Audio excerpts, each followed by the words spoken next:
Imagine losing 20 pounds in 20 days. My next guest says it can happen if you reduce 3 things in your diet, but if you want to keep the weight off, it needs to be a lifestyle change. Please welcome back cardiologist Dr. Kota Reddy.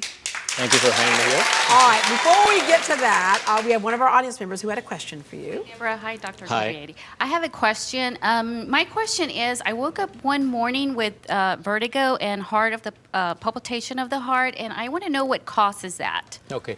What you're describing is vertigo. Anytime you say vertigo, you feel like the whole room is spinning. So if that happens, there are only 2 usual causes. One, if you had a small stroke involving the back portion of the brain, that usually happens in the age group of 65 or 70. Or 2, if you have something to do with the inner ear.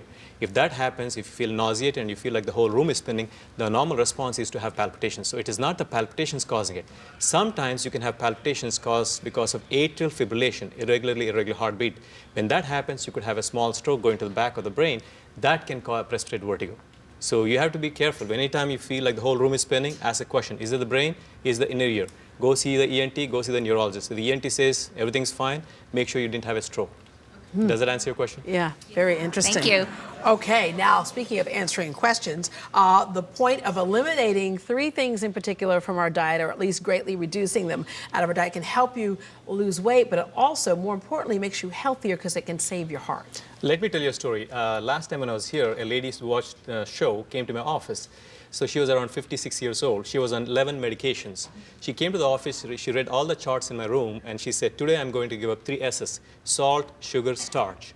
And that's it. I forgot about it. 21 days later, she comes back. She lost 20 pounds. Wow. Without exercise. Wow. And dropped all her medications, including insulin and 2 medications for diabetes, including 3 medications for blood pressure and cholesterol. And her blood pressure in the office was 120 or 80 off medication.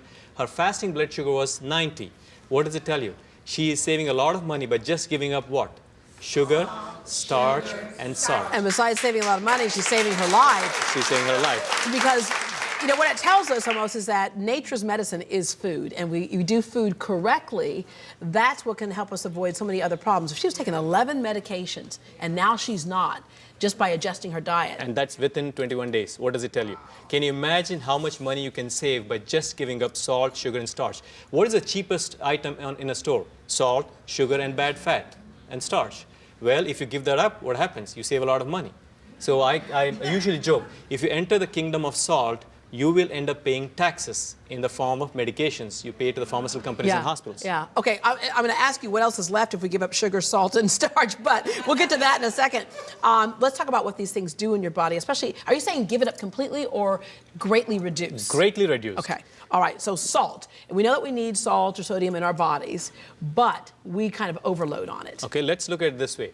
Holidays are coming. What happens? When holidays are coming, what are we going to do? We're going to eat. We're going to eat what? Salt, sugar, and bad fat. When we do that, what are we doing? Putting ourselves at risk for heart attacks. Now, imagine you heard of Tim Russell. Tim Russell had a stress test. 6 weeks later, he goes to Italy, 1 week, comes back, flies into New York, goes into his boardroom, drops dead of a massive heart attack at age 50 when his dad, 84, was still alive. Yeah. So what does it tell you? Well, what could have happened? Simple. If you consume a lot of salt, what does it do? It makes you retain a lot of fluid. When it retains a lot of fluid, your blood pressure goes up. It puts you at high risk for high blood pressure and strokes. That's one. It also puts you at risk for heart failure because it starts to make you to retain fluid in your lungs.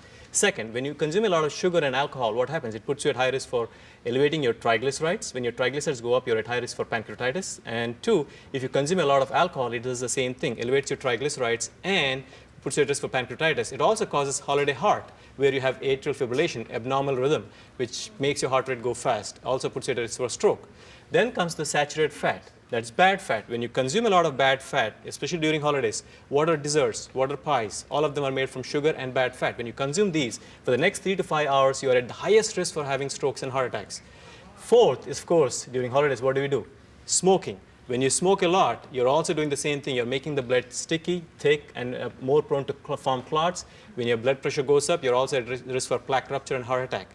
Same thing happens with stress, holidays and stress. Yeah, so you put all that together, and our bodies are in this constant state of trying to fight, and then eventually parts will give out, and that's when we see the big heart attacks. Now I have a picture which shows us the holiday heart calendar. So when you look at the calendar, what does it show? So now, as I said, there are 6 sins to avoid: salt, sugar, starch, saturated fat, smoking, stress, spirits. Gluttony is a sin.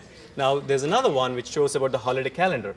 Now, oh, this is about a gentleman. This gentleman came to my office. His cholesterol numbers were perfect. He had no abnormalities. Good cholesterol was very high. Yet, when I did the blood work to see if there's any inflammation in his arteries, what do you see? Myeloperoxidase, which is very high. LP-pRO2 is very specific for inflammation in the arteries and the plaque. It was very high. CRP was very high.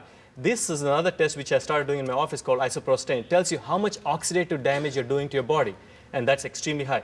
Based on these numbers, this patient is at the highest risk for having strokes and heart attacks in the next few weeks, in spite of being on medication, in spite of being on all the perfect cholesterol numbers. And that's the cool thing. When you go to his office, that's one of the things you can do. You can look inside our arteries and see if there is plaque formed already, and see at what level you might be at for having a heart attack. There you go. So 40% of our heart attacks happen in the last 2 weeks of December and first 2 weeks of January. Why? The same thing. Gluttony is a sin. Look at the plaque formation. Plaque cracks, close the artery, gives you a heart attack. Thanksgiving, it starts with Halloween, Thanksgiving, Christmas, and New Year's. Most number of heart attacks happen on December 25th, followed by 26th and January 1st. Ask yourself why. Sugar, starch, bad fat combined in the form of desserts. It's the straw that breaks the camel's back, so to speak. That's correct. All right. Okay, so what can we eat is what I want to know. Ready diet. Yeah, no, but no, you can eat everything. So you want to go on a party, go ahead, have a big meal, but don't do that every day. So on Thanksgiving Day, if you have a big meal, the next 1 day, 2 days, don't eat too much. In moderation. So we know what it looks like: real whole foods, real vegetables, fresh vegetables and things like that. Low fat, very lean meats, and smaller portions of meats. We kind of fill our whole plate with it, as opposed to just simple 80-20. Go lean, go green. 80% of what you eat is green, and 20% of what you eat is lean meat. How can you go wrong? All right. Thank you very much, Dr. Reddy. Thank you. For more information on nutrition and keeping your heart healthy, call Ready Cardiac Wellness at 281-491-0044, 281-491-0044. He also has this thing called Ready Bread, that if you're a carb freak, you take this Ready Bread, you eat that bread, and it kind of reduces your craving for carbs. A lot of patients have lost weight on the Ready Bread. Yeah. And diabetes. Yeah. All right. Visit them also on the web at ReadyCardiology.com. Ready is spelled R-E-D-D-Y. ReadyBread.com also is where you can go. After the break, we want to tell you about a program for overweight kids. This is all about teaching good habits early so kids can stay healthy for life.